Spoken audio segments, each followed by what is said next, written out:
Hi everyone, this is Wes, and you're listening to an episode of Subtext about the film Joker. This is a discussion that I had at the Boston Graduate School of Psychoanalysis on November 22nd, 2019, with Dr. William Sharp, a psychoanalyst and faculty at Northeastern, and with an audience of about 40. We explore the psychology of the effect of this film on the audience, including what it is that explains why a movie like this would be so popular, despite the bleakness of its subject matter and the lack of elements typical of a comic book movie. You'll find video for this discussion on PEL's YouTube channel. I hope you enjoy. Why don't you start? Well, thank you for coming. I like seeing everybody here. It's always fun. This is an interesting film to me because my biggest question that I left with is, it's a disturbing movie, but I didn't quite know why it was disturbing. I didn't know whether I wanted to recommend it to people or not recommend people see it. I kind of felt like I would tell people I saw it and that they should decide for themselves if they should have seen it. I don't exactly know why. I'm not sure what it was in the movie that is so disturbing, so I'd love to kind of really get into that. And yeah, since I don't have much of a voice today, I'm really hoping that people are interested in doing most of the work in helping me understand what's so disturbing about this.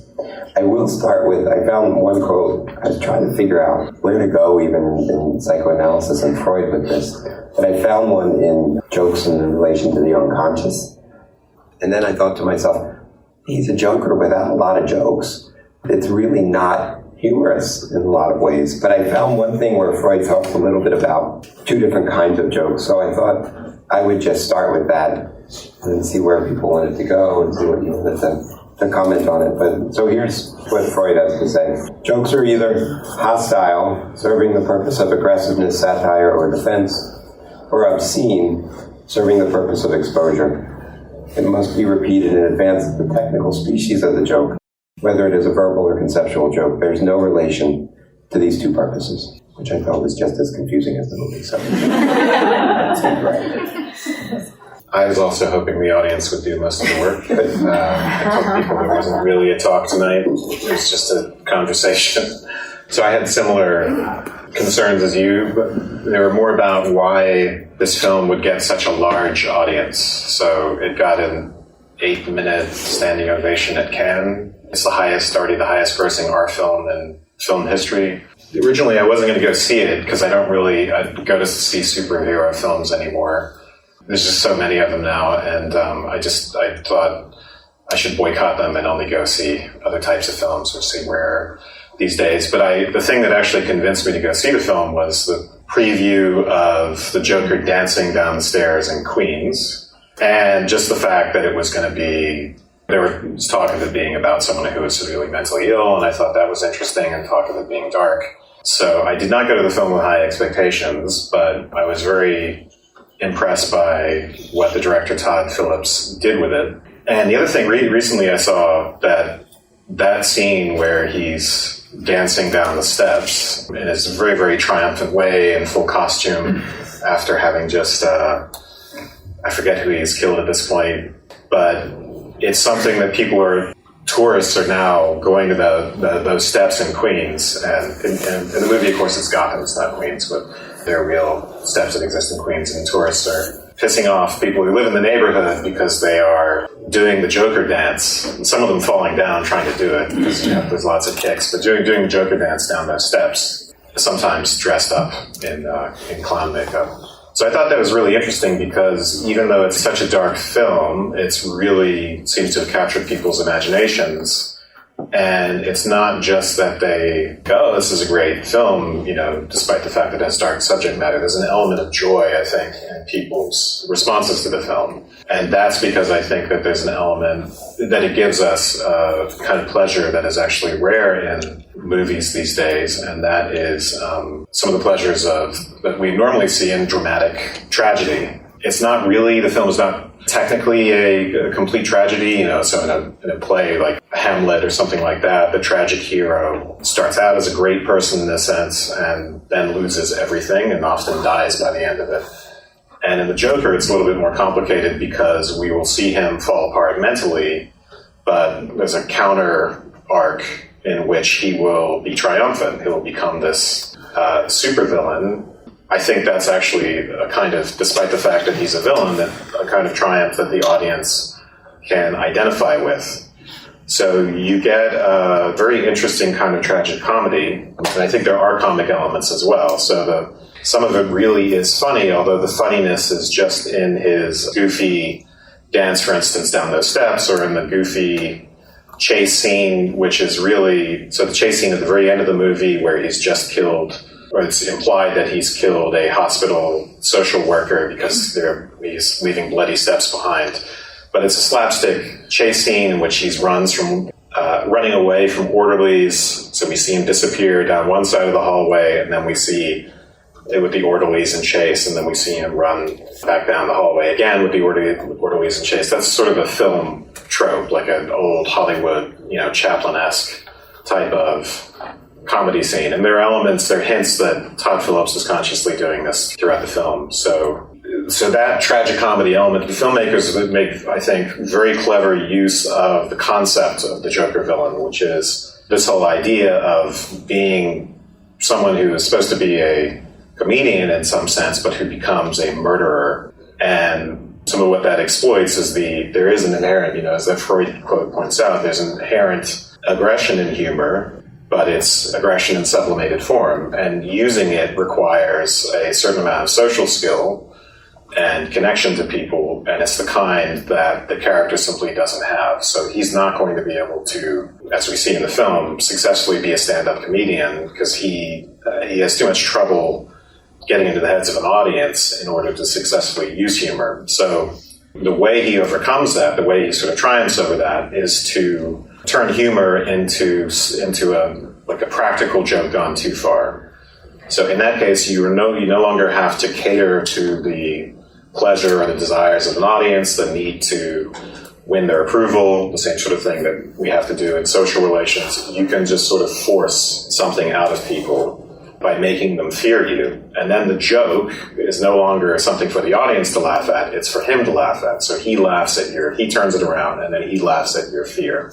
And that's his interesting solution to his particular problem, which I haven't mentioned yet, that I think that's his problem. But I think the other clever thing about the film is just its portrayal of mental illness is very realistic in certain ways, and the portrayal of someone who's socially isolated like that and who can't make human connection is very realistic and dark. And that's one of the things which I think is surprising, that people would want to sit through all of that. And again, I think there are various reasons that they're willing to do that. One of the other ways in which I think the film accomplishes its goal of getting you to suffer through all of this and yet get pleasure out of it is through its use of dance. So I mentioned the staircase scene in Queens, but that's one of many dance scenes that really defines an arc through the whole movie. So there's an early dance scene in which he's doing it very awkwardly in his living room, and he's very aroused by a sense of power that he's gotten because he's been given a gun. And the gun goes off accidentally, sort of highlighting his ineptitude. But then after he uses that gun to kill people, the Wall Street bros who have harassed him on the subway, he does really what I think is an incredible dance scene, what I thought was really the best part of the movie, in a dirty public bathroom, public restroom. And the scoring, I forget, the score to the film is done by a Norwegian, I think, young composer who's a cellist. And so the score to that scene, it's full of both these tragic minor chord undernotes, but also little sort of angelic voices which speak to the possibility of his transcendence of a situation through violence, some martial overtones with drum beats and stuff like that. It's an incredible way to capture that, at the same time, his empowerment and also the tragedy that he is going this violent route. He's going to lose everything he wants, which is social connection, even if he gains this supervillain status. The kind of dancing he does is very ballet-like, so you see him, in a way, it's his first moment of competence in the film. It's the first moment where you see him, because he seems to have complete control over his limbs. He's not just doing something goofy, although it is strange the way he dances. And then, like I said, there's the triumphant clown dance down the stairway after he sort of really started to fully began to inhabit the Joker. the Joker character. So that's one of the things that I found to be really fascinating about the film. But I look forward to hearing what everyone else thinks, what it was you guys, because it sounds like a lot of people had a similar reaction and were really pleasantly surprised, let's say, by the film. So what did you think? I think for me it was very disturbing. I didn't laugh once in the film, and I remember being in the audience watching it, and I only saw it a couple weeks ago, so it wasn't a packed. And I remember there was one scene, I can't think of it off the top of my head, but that one person laughed, and I remember being kind of shocked by it, because I've heard gasps in the film, but then someone laughed, and I thought, I was disturbed by the laugh, too. I was just like, but I remember actually feeling, I felt for him. I think there was many moments where I felt he's been so let down in so many ways, and I guess almost feeling a little guilty about how bad I felt for him, because he killed lots of people. Yeah. Yeah. And how empowered he made other people feel because of the violence he committed. Although the first act of violence he committed, where everyone felt empowered by it, I was like, well, that was self-defense, right? I mean, he was going to get beat to a pulp. Like the part where someone laughed, a character in the film laughed. You're saying, or someone no, in the audience someone laughed? in the audience in the theater, yeah. You don't remember the scene? I don't remember now, but I just remember being kind of, I was disturbed by the laugh. Yeah.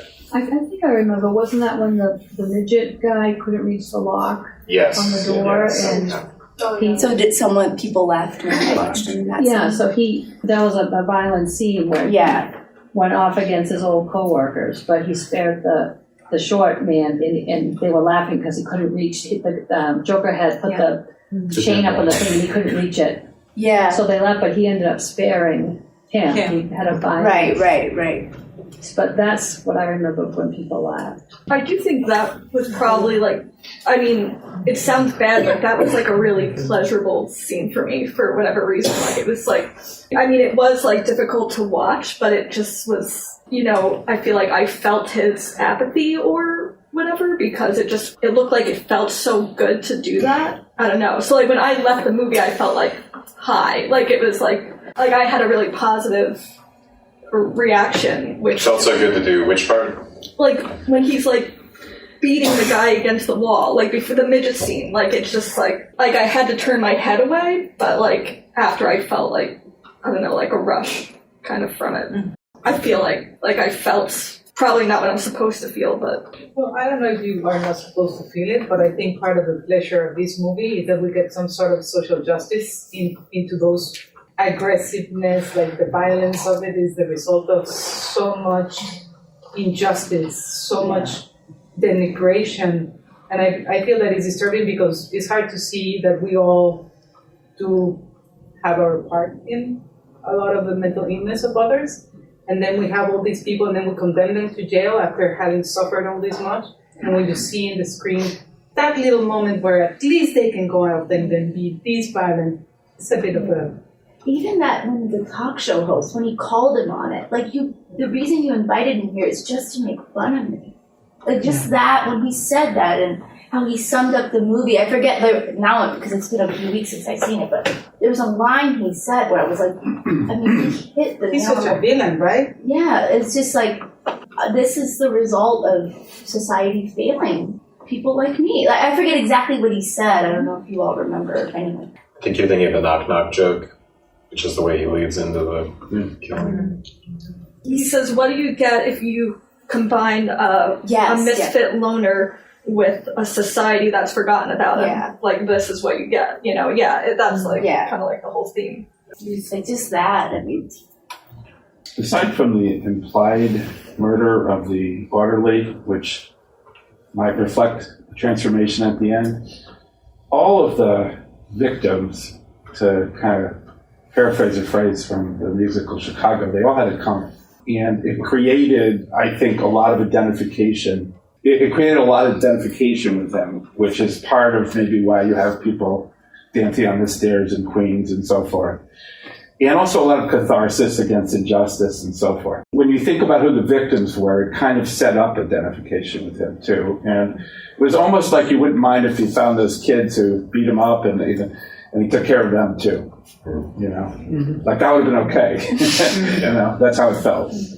I think a lot of the reason why movies even exist is so that we can go and enjoy violence. It's, you know, going to movies just to enjoy seeing people killed is a big thing. And usually there's a very typical pattern by which that's all moralized, right? You get good guys and you get bad guys, and even a typical superhero movie, you know who the good guys are and the bad guys are, and the violence is never out of proportion to the injury, and often it's a last resort, because if it goes too far, if it becomes too sadistic, if it becomes too gratuitous, we will lose the ability to identify with the protagonist who's making use of that violence. This film has to walk a very fine line because it has to do two things at once. It has to keep us identified with the protagonist, but it also has to illustrate that he's a villain. And so his violence can't be so disproportionate that we completely lose connection to him. And so it has to be moralized. You know, you get the Wall Street bros who seemed like they had it coming, but also he hunts down the last one at the end, the guy who's wounded and pathetically trying to crawl away and pleading in a way, and kills him. And that's something that usually would be a deal breaker as far as the audience's connection to a typical protagonist of the movie. The protagonist would just become straightforwardly a bad guy. What we know is that, okay, he's becoming a supervillain, so we're willing to tolerate a certain amount of that. We understand his role in that universe. And then it's only at the very end that we get a killing that is arguably just against someone who's obviously innocent, and that is left off screen. So you just get you get the hint that he's killed this hospital worker, and you see the bloody footsteps. But I think that's the right move, because I think if the film completely shies away from the idea of this full villainy, it hasn't succeeded. So in this movie, it's like a complicated use of violence, I think. There are lots of movies, of course, in which we see bad guys killing lots of people, and we identify with horrible people, but they're usually killing worse guys, right? So if it's a mob movie, the mob character we're identifying with is killing worse mob characters and things like that. But he's also killing his mother and a father substitute. So that's also particularly interesting in the... She had it coming. You know, that talk about the fantasy. Yeah. I mean, that's really pretty amazing to see in a movie. Yeah. Sorry. Yeah. I just wanted to say that the last killing that you're referring to me, is like the top of that social pressure, where it turns around against us and then kills the social worker, which is trying to help all these people like him. And that's like where the circle of violence ends in repeating itself. So to me, it just makes sense that it would be that first symbol.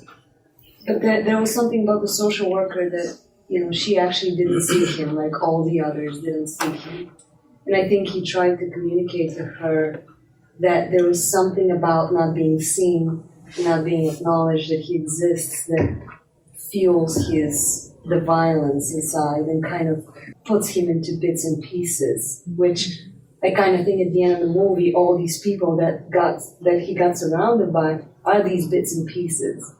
And I think that, you know, the cycle didn't get interrupted with this social worker because No, of course not. she failed to see him as well.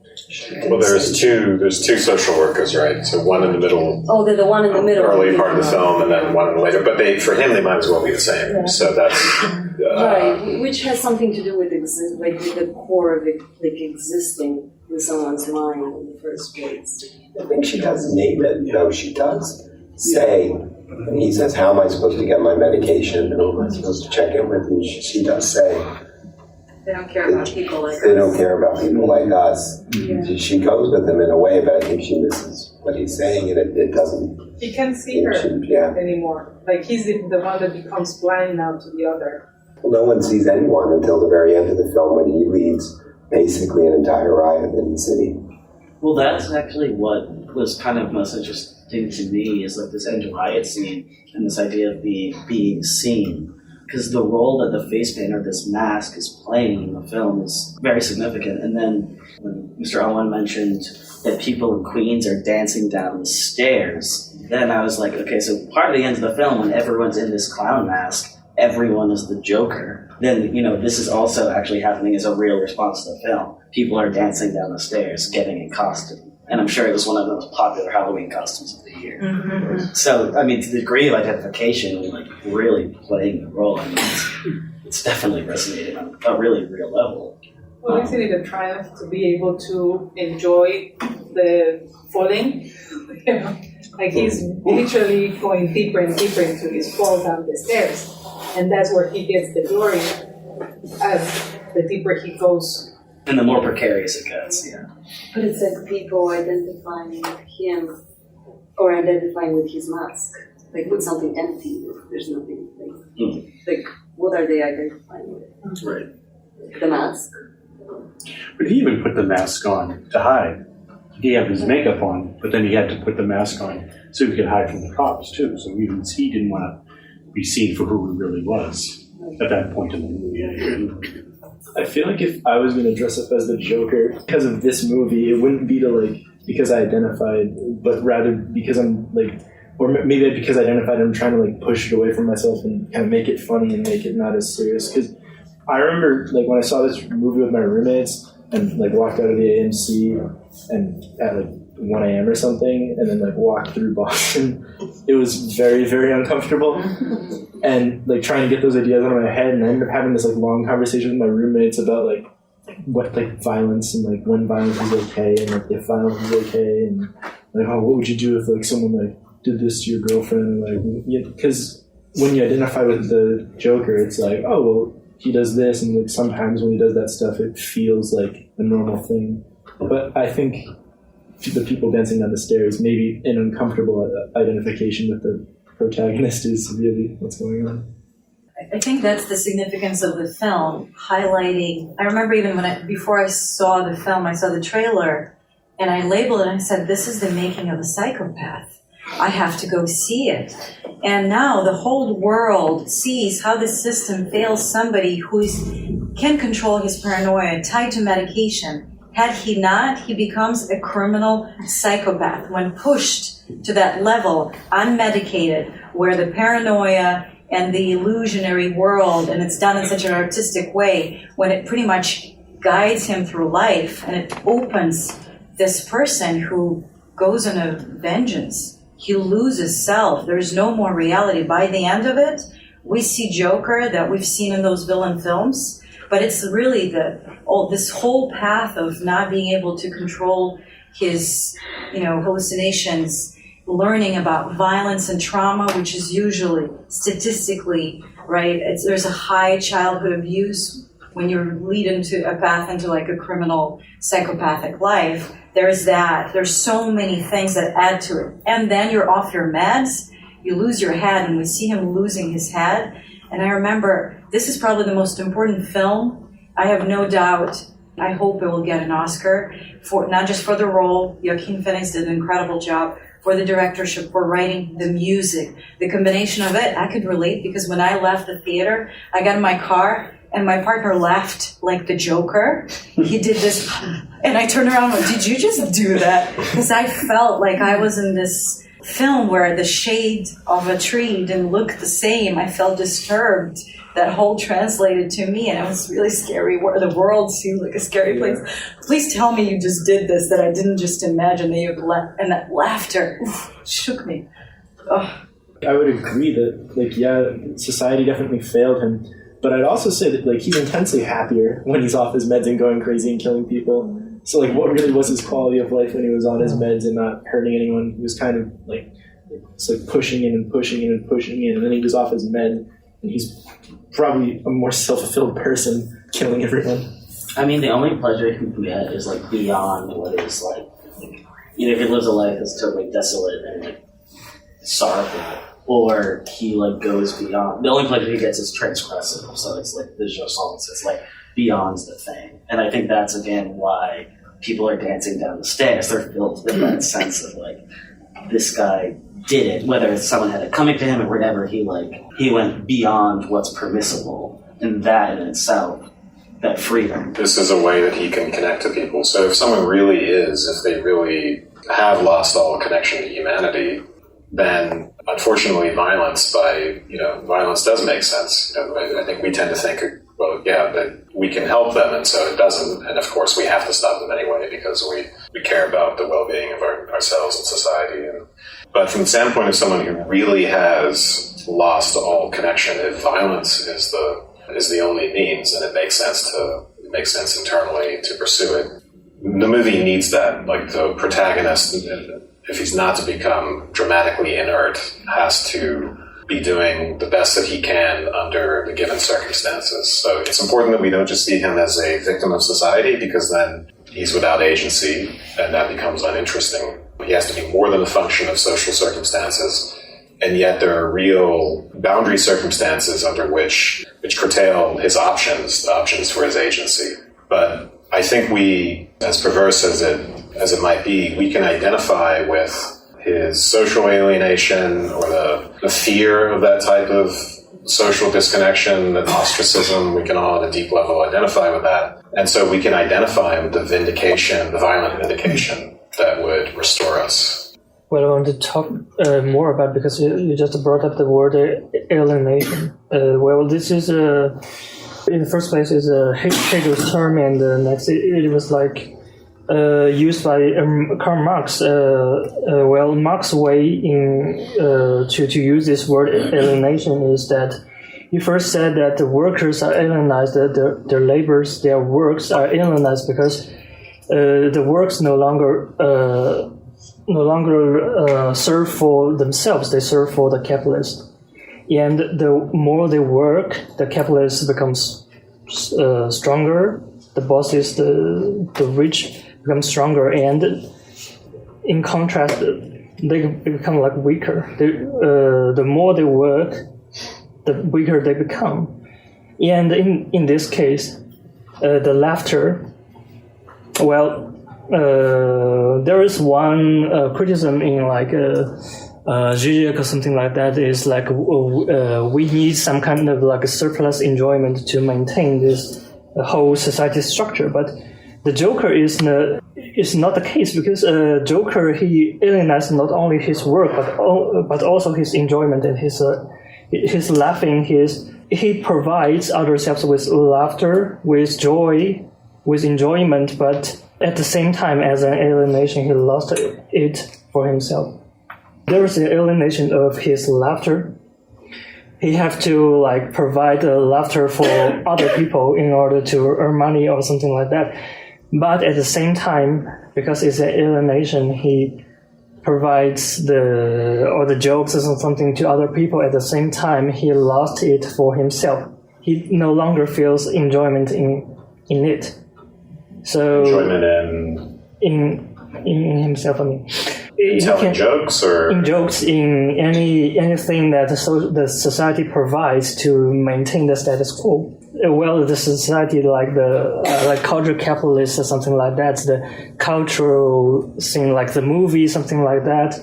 For example, in our society, our like movies, superhero movies, maintains some kind of like a hallucination or fantasies for ourselves. It is a product for ourselves in order to maintain the tension between the classes. However, this is kind of a compromise, but this kind of compromise lost its effect on the Joker. So the Joker became like, well, out of the society becomes like alienized people or something like that.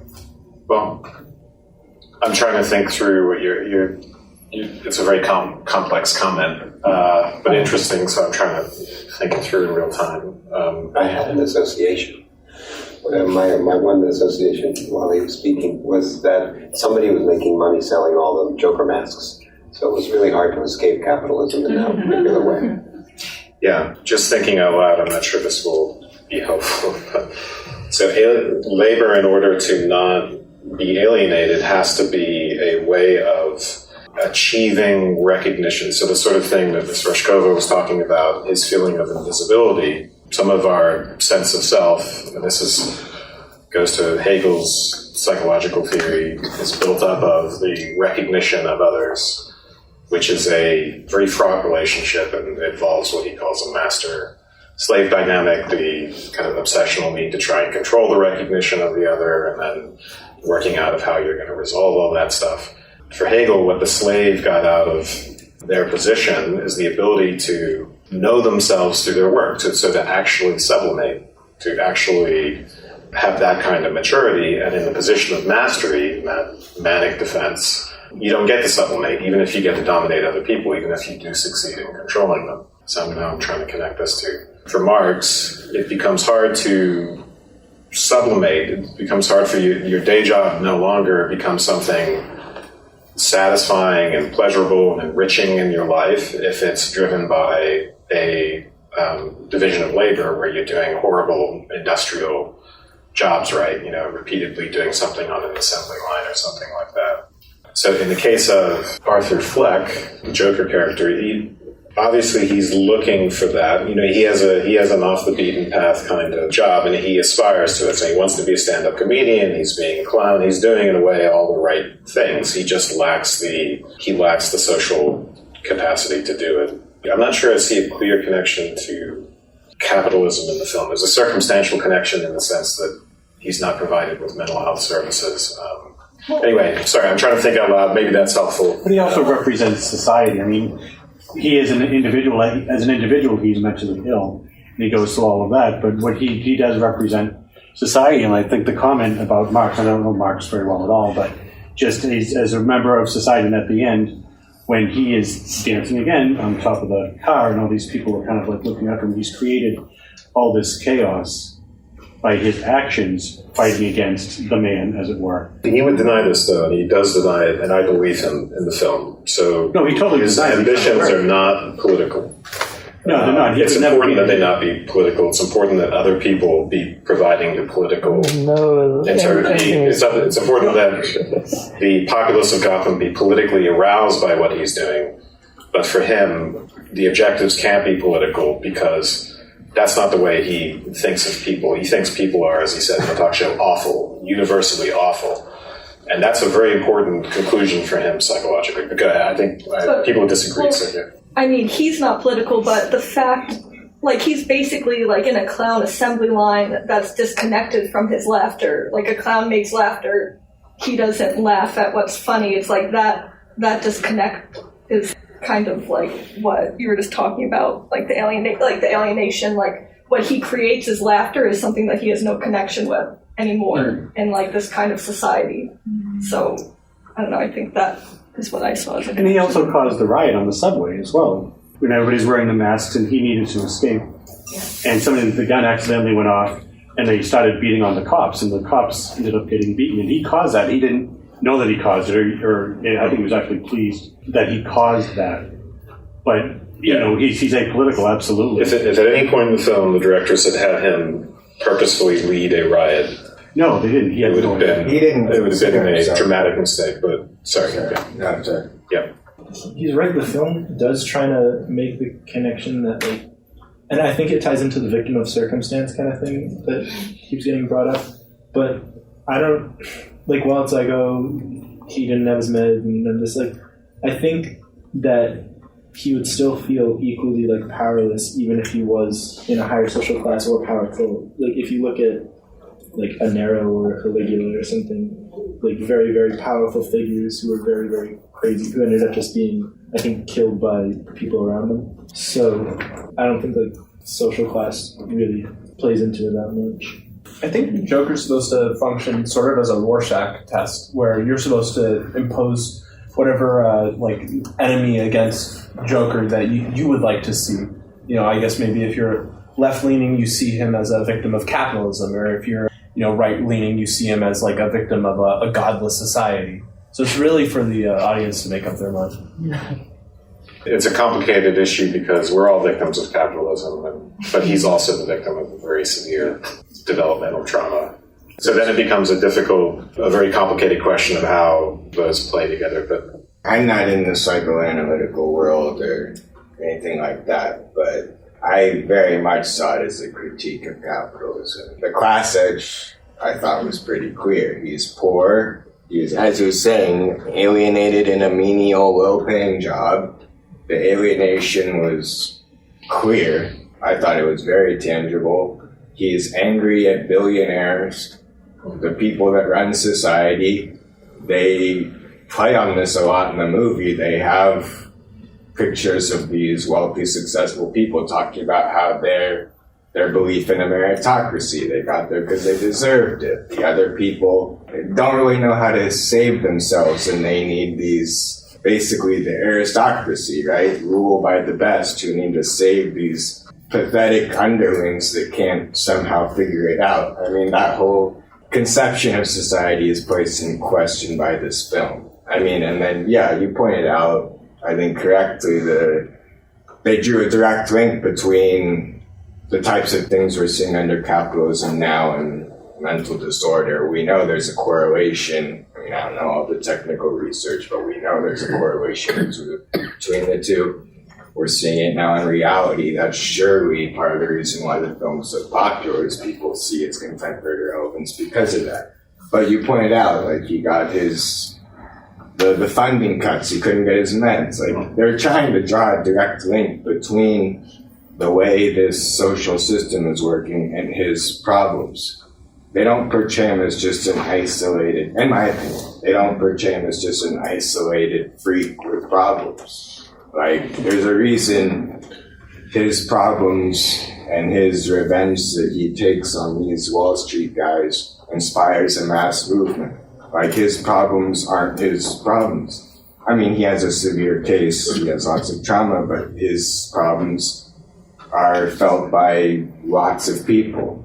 I just don't see it. That's very well put.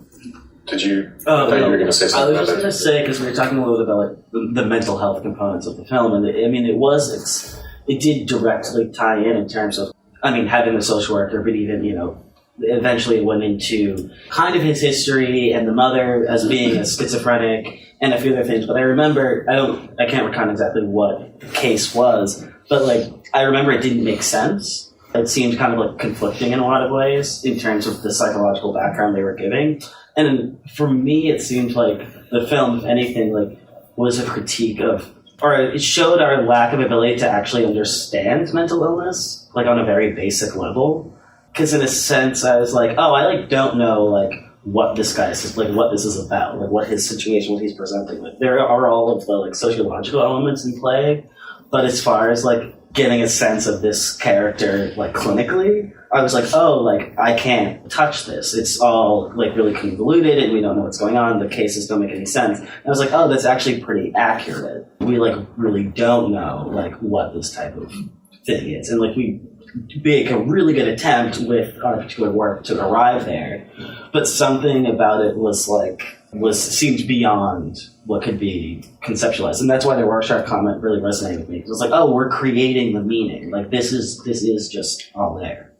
For me, one of the saddest moments in the film was when he was on the bus and he was playing with the kid, he was entertaining the kid with all the different faces, and the mother yelled at him saying, like, why are you messing with my kid? And then he starts laughing and he passes that card saying, you know, I have a condition that I just laugh. Sometimes I have no control over. And I thought that was actually like a real tragedy, which I connected to the end when we were getting the litany of things that he had experienced with his mother. I mean, and the thing it's always interesting for me, the phrases that stick in my mind, how he was chained to a radiator and probably had brain damage from not only the mother, but from the mother's, you know, boyfriends and series of men that came through the house. And, I mean, that's tragic. Do we know what happened to his imaginary girlfriend? Do we think she got hurt? So I can tell you what the director said. What The director actually, what do you think first? Yeah, that's maybe that. Yeah. It looked, because the door was unlocked. She didn't lock the door. So he opened the door freely and he sat on the couch. And by that point, that's it. The meds were out of the system.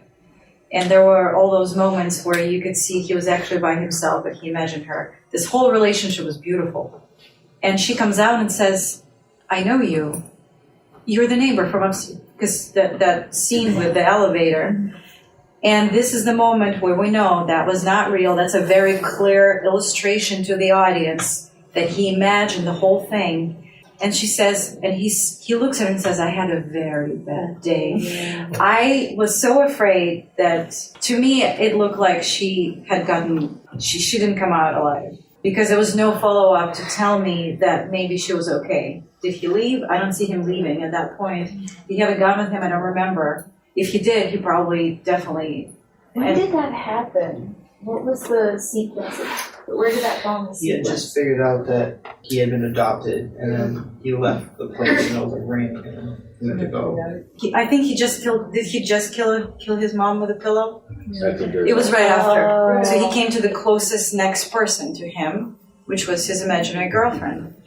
So he just murdered the closest person, his mother. So they didn't show that, because had they done that, that would have been. I feel like it would have curtailed the movie into a whole another thing. But what did the sheriff just say? Do you guys really want to know? For you. Does anyone have the opposite feeling about whether or not he killed I him? think she would have stayed alive. Yeah, I have the same. Because she's the good object, the protection of the good. So the reaction of I just had a bad day is a way to protect her, like don't get close. So, I want to believe she's alive. She's alive. But basically, I think it doesn't matter because he is now. Like, she never wronged him, and everyone Just like took the out the little man. Yeah. Same thing. Yeah. Speaking of which, that's an interesting thing in another way, the little man, because he does express pretty high empathy toward the little man. And it's one way when you were talking earlier about if it goes too far, it won't work. Well, he's just gone very far with the, former coworker. They sort of bring it in both for humor and also, I mean, it's a sort of a very empathic response at that point. At least it keeps you identified with him, too, at that point. Yeah, I think that's another subtle and clever scene because he's sparing the little guy, but also he has a very cavalier attitude. He doesn't fully grasp how afraid the little guy is. Yeah. So I don't know if you remember just sort of the tone of his response. It's like he doesn't, when the little guy can't reach the doorknob and comes back to ask to be helped out, he's afraid of being killed. And Arthur Fleck treats it in a very cavalier, laughing sort of way.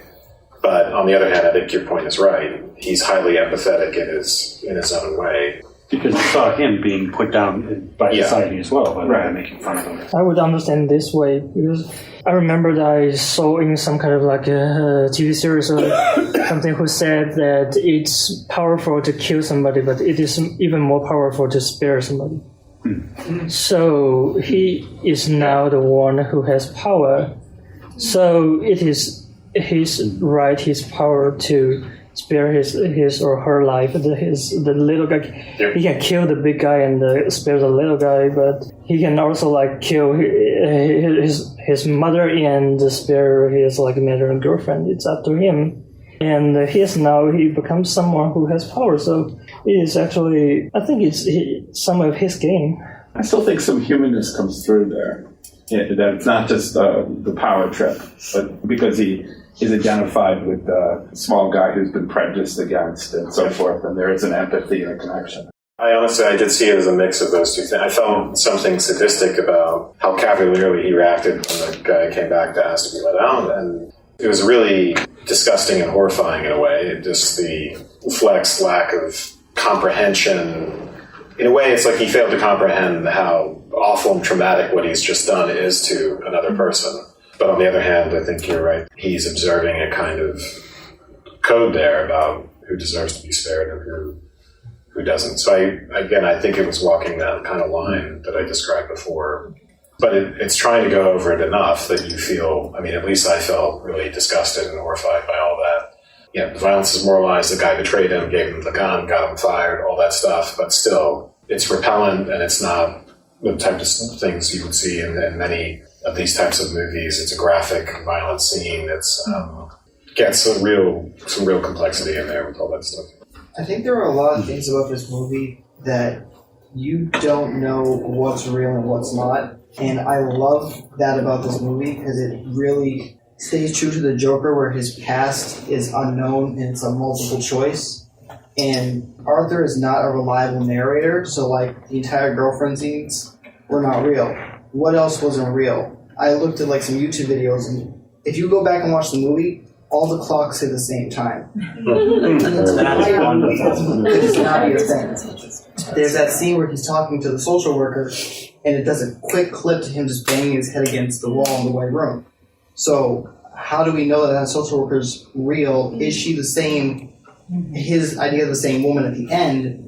Like, there's just a lot of things going on where, like, you just don't even know. You can't trust the actual story, which is one of my favorite parts about the movie. Did you see the twist coming with the girlfriend being imaginary? I didn't. I didn't see it at all, but when it happened, it just, especially after the fact when I kind of watched all the YouTube videos about, seriously about the Joker, it's just like, it was not only that, but so many other little things that just could have just not happened.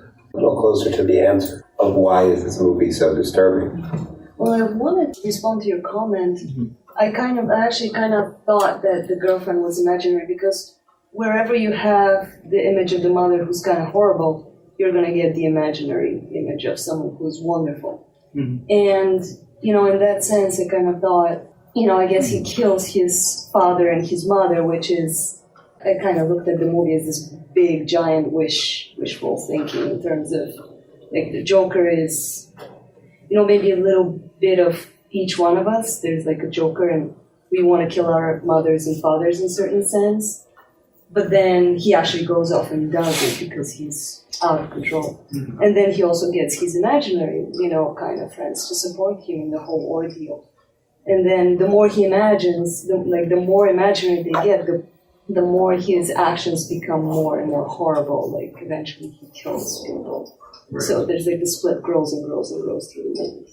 I mean, but in terms of like the fantasy and the reality, which is definitely like up for question. Like the film, it's a dream. A film is someone's dream. I think again that's what's kind of maybe like how it can resonate with so many people on so many levels. Again, in this sort of very idiosyncratic way, is because like a dream, it kind of certain parts stay with us while others leave. I was just wondering, what was the motive behind going to the talk show?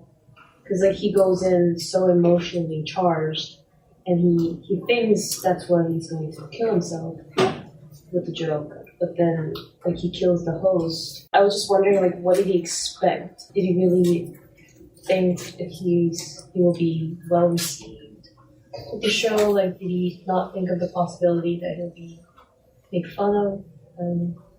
On the surface level, it's set up as he is going there to avenge himself because the talk show host took a video clip of him doing stand-up and ridiculed him for that. And he and then invited him to ridicule him some more. So he is going to get revenge for that, and to my view, doesn't seem to be thinking a lot about what's going to happen next. He's revenge by killing himself? I thought he had just planned to kill the talk show host. Am I wrong about that? But I never believed that he would actually do that. I thought, I never believed he would actually shoot it. I thought it would be a blank, whatever you call it. I don't know the term. A blank bullet. I don't know what you call it. It's called a blank. Yeah, a blank. There you go. I thought it would just be That's a good demo. I thought it was a good illustration. When people say he killed the father, is that what they mean? Is the talk show host? Yeah. The talk show host is the imaginary father. Well, the wished for father. The wished for father. He has that earlier fantasy. Yeah. You guys remember the early? I wish I had a son like you. Yes, I wish I had somebody else. Dr. Wagner. Sorry. I think it illustrates well that a revenge motive in suicide is essentially equivalent to the revenge motive in homicide. Right? He could punish this failed father by shooting himself on his television show or by shooting him. Either of those would be a triumph in the mind of this character. So, what turned that around for him? That I don't know. I don't think there was any indication of a turning point there, but I think that the director did set us up to think he was going to shoot himself. I would say, it's almost which is the healthier choice. In the end, he chose to not kill, it's I feel like he had to make a choice, and I feel like he did the right one. I don't know, he did the right thing. I think sitting there, he was able to actually see him as a separate person and not his father. I think he had a moment of clarity sitting there, and when he was making fun of him, he was able to see he's not my father and he's not me, so I will kill him and not kill myself. That's kind of how I Yeah, no, I agree with that. It's always healthier to kill other people. I think that's why, to me, it's like the most honest illustration of, compared to everywhere else where we see a little bit of empathy and a little bit of humanistic, this is one scene that is most honest of a psychopath who has no empathy. They would not kill themselves. They would kill others. The narcissism doesn't allow you to go and shoot and direct this towards self. The only way you can avoid doing that is by murdering others. And he did it publicly on TV, which actually kind of translated, it's like a wave to people. How many people watch television? It inspired and brought the making of creation of a Joker. I feel like the timing, somebody mentioned the timing of this film and the timing of his circumstances in life, how depressed society was, and they needed a crazy leader, they needed a motivation, an inspiration. And his appearance on TV inspired a war against the man, right? Against the government, the wealthy, the capitalist. And it's so significant because he did it on television. That was the creation, of a wave of a political infrastructure. Like a, question. I guess I want to just say I don't see him as a psychopath. I think actually I was really taken by the film as an illustration of what we study here all the time about the breakdown of schizophrenic defense, because his defense was working well for him in the beginning, and he was living in a very illusory delusional world, which was intruded upon. He got off the medication, but also he was just intruded upon by reality in various ways. The schizophrenic defense broke down, and he became in touch with his rage and very, very violent. So I thought it was a brilliant portrayal of mental illness and psychotic breakdown. The other thing that really disturbed me was how, the social context was important, but showing how, given enough rage and disempowerment and oppression, how any leader will do, including a really mentally ill one. And I think the parallels to where we are today cannot be escaped. So I found that really disturbing. Yeah, the appeal of the id. Have now, and I was thinking of that in this movie too. The appeal. And if you have grievance, to have the appeal of the leader who is operates pure destruction, and he's the leader that did that. I was thinking of our training here too, in the sense of the first half of the movie. We're trained here to sit with all sorts of feelings and to sit with and be with the patient. It's a very challenging thing because it challenges every part of our minds. And so to sit with all sorts of the whole range of feelings. And the first hour for me was intolerable. I kept looking at my watch. I love movies, but I was like, this is 2 hours? I couldn't stand it. And I was thinking of how that's how the patient, he was a wonderful actor because you were with him in that depression and hopelessness. And I kept thinking, well, this guy does live, though, because he's in a lot of other movies. I kept trying to go with it. But no good can come of it. So I kept feeling like it was just this build-up of the depression. So the resistance or the tension that was building up in me and in him, simultaneous. So the relief when he started killing people was just fabulous for me. And I think it was another way to be with him. It was a break, it was a psychotic break. But the pleasure of not having that depression was real. It made me understand why people go there. And he just did it in such a wonderful way. So I left the movie also feeling great. And I was thinking, this is interesting. I was all wired up. It was tragic, but I was like, okay, this is okay. I'm going to be a group leader, And there's Bruce Wayne, he's gonna run into him again. That's interesting how that was. And then I wonder if he really is that guy's son, because I believe that he could have impregnated his mother very easily and set up the whole adoption. That all doubt was there too. And I'm going on. But those tolerating all of those feelings is what you work with when you're a clinician. To help people. You understand how other people get there, and also having the awareness that we can get there.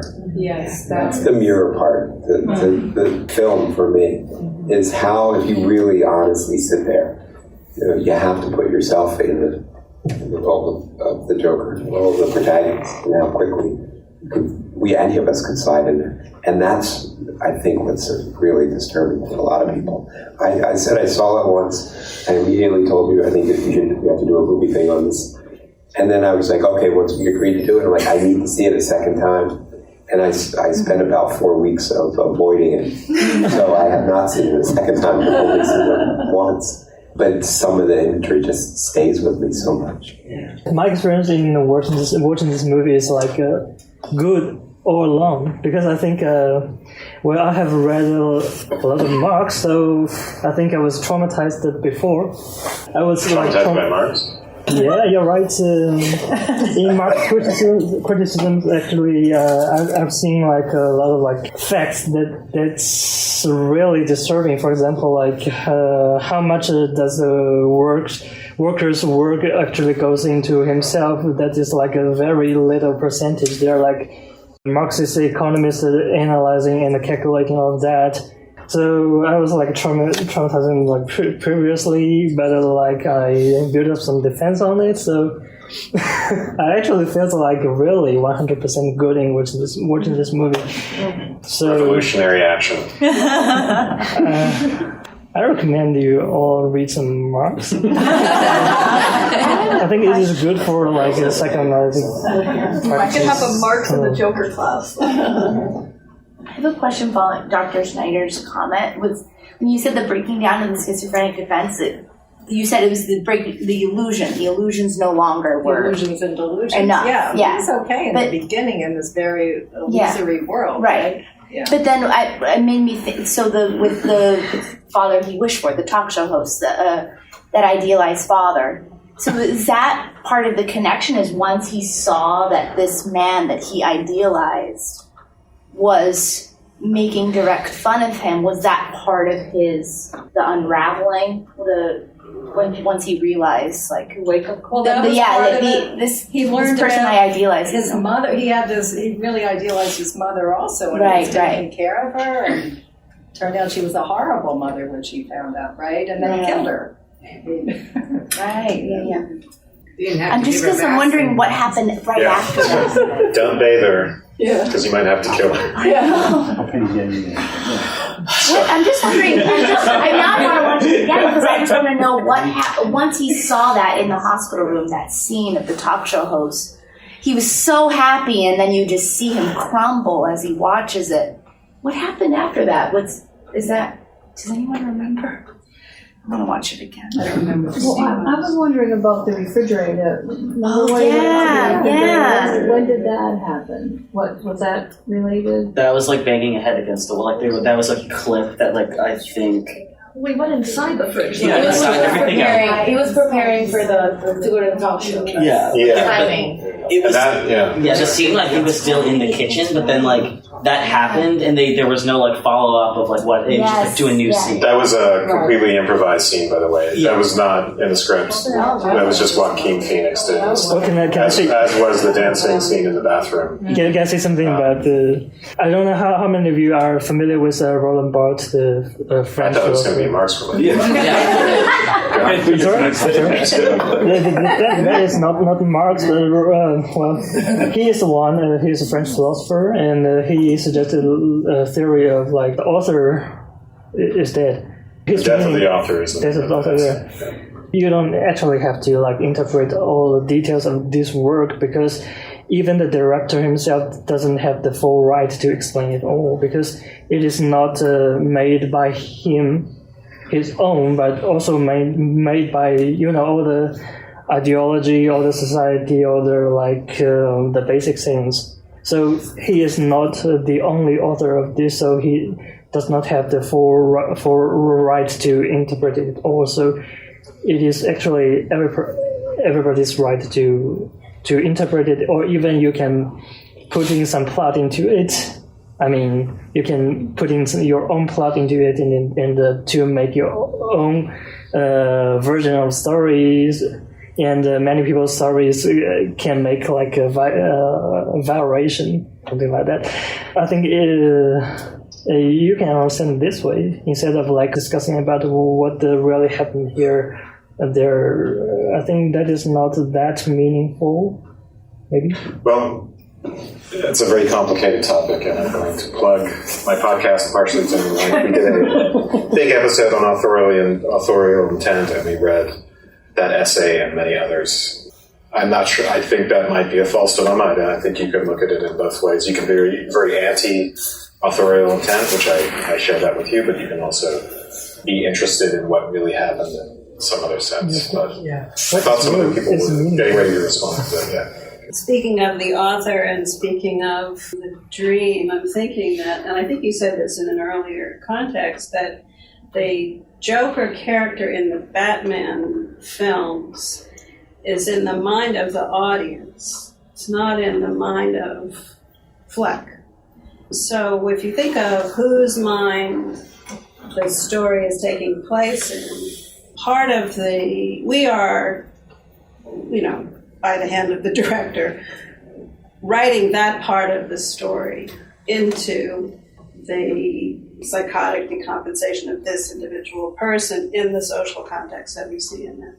And I think that's really interesting in and of itself, and also as a way to understand how empathy works and what we're bringing, what we're adding, that we know.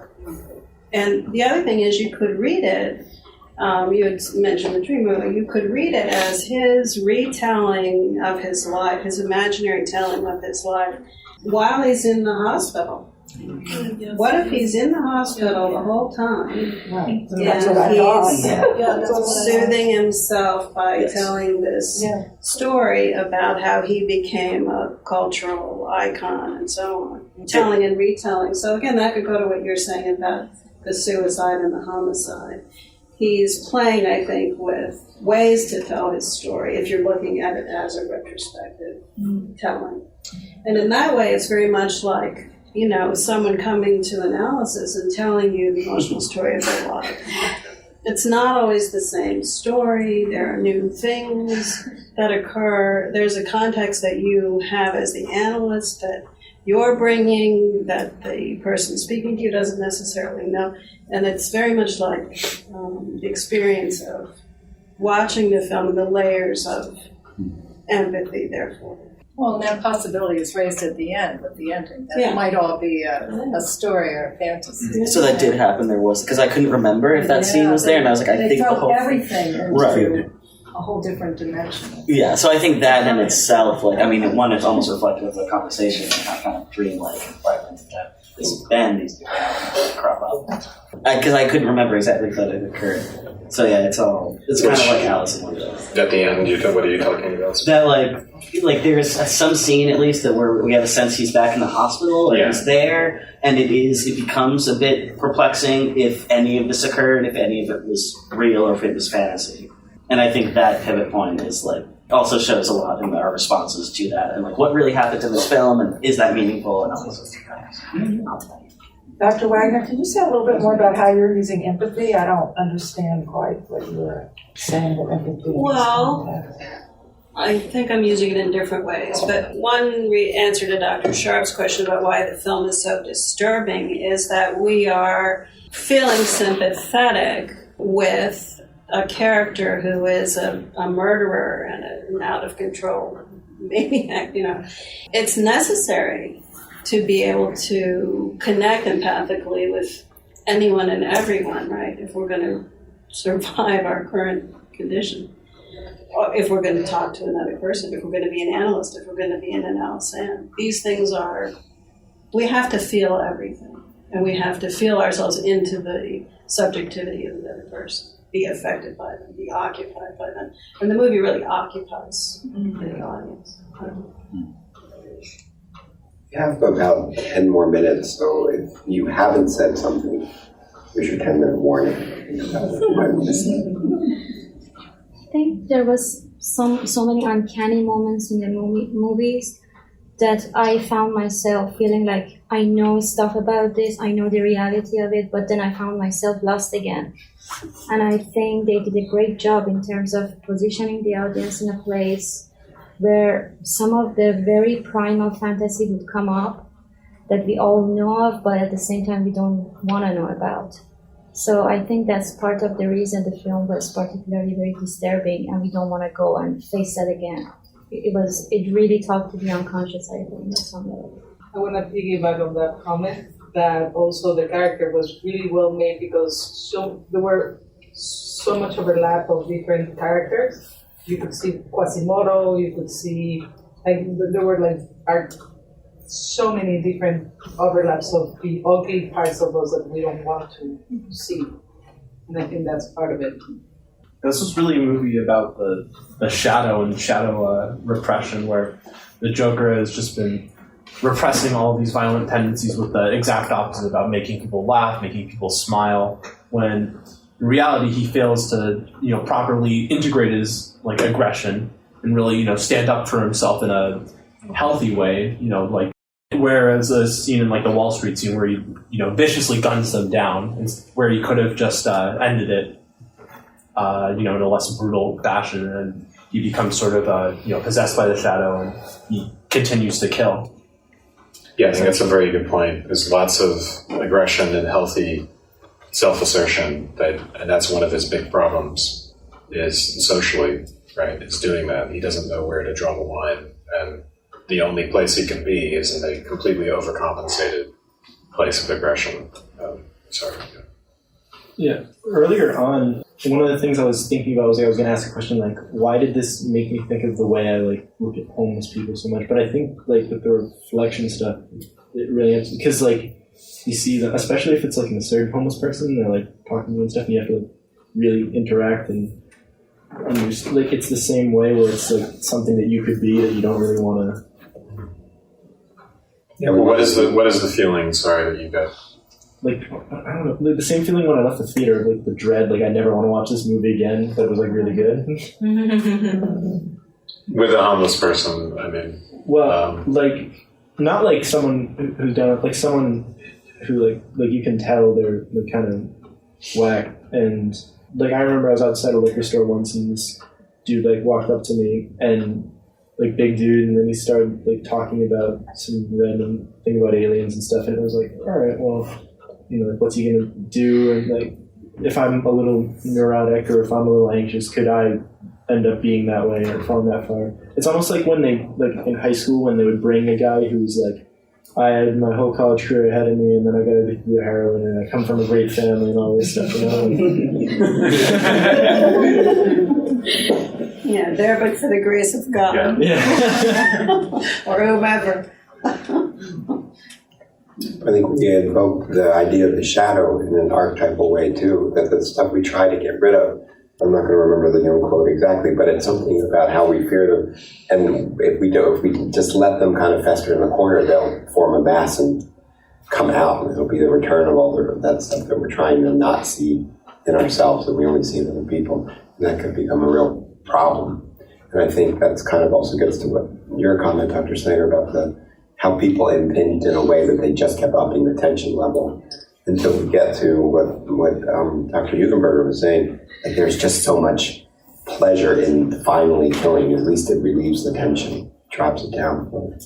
These two lines in the movie are coming to my mind, where it's the line he says where his mom tells him his mom says you were raised to bring joy into the world or something like that. And then there's another line where it's you're going to take this a good little boy or something. Doesn't he say that to the talk show host? I'm just supposed to take this a good little boy. Or, there's something to, I don't know why that's coming to my mind right now, but yeah, he never learned to integrate his aggression. It was just. He says, when he's disclaiming any political motivation in the talk show scene, he's saying, it's not because of that, it's just because you're awful.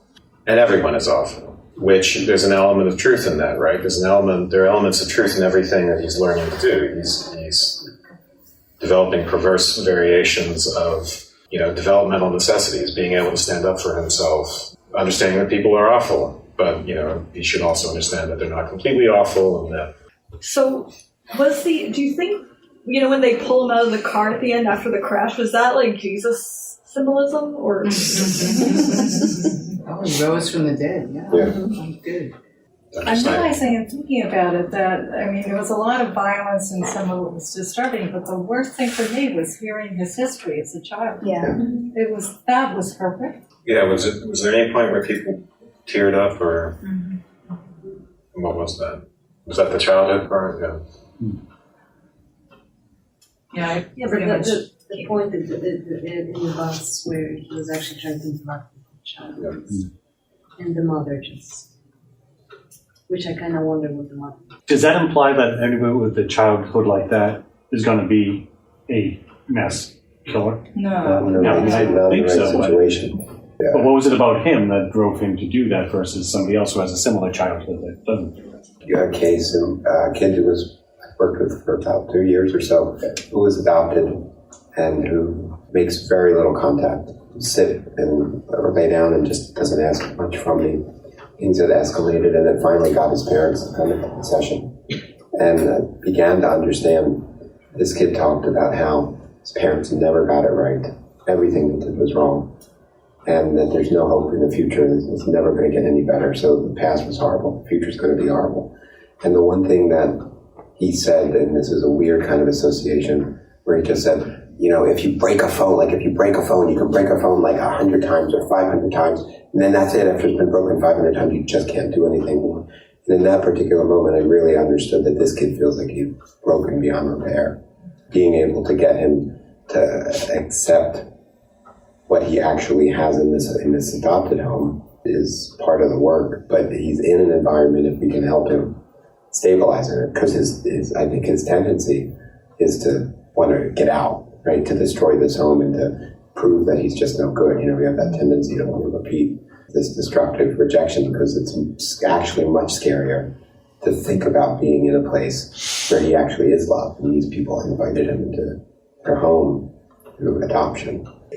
Freud, when you talked about Rorschach, Freud said the purpose of drama was for the idiosyncratic experience of each of us to use the trauma, have a little distance because it's not real, but enough connection with the feeling that we can work through a lot.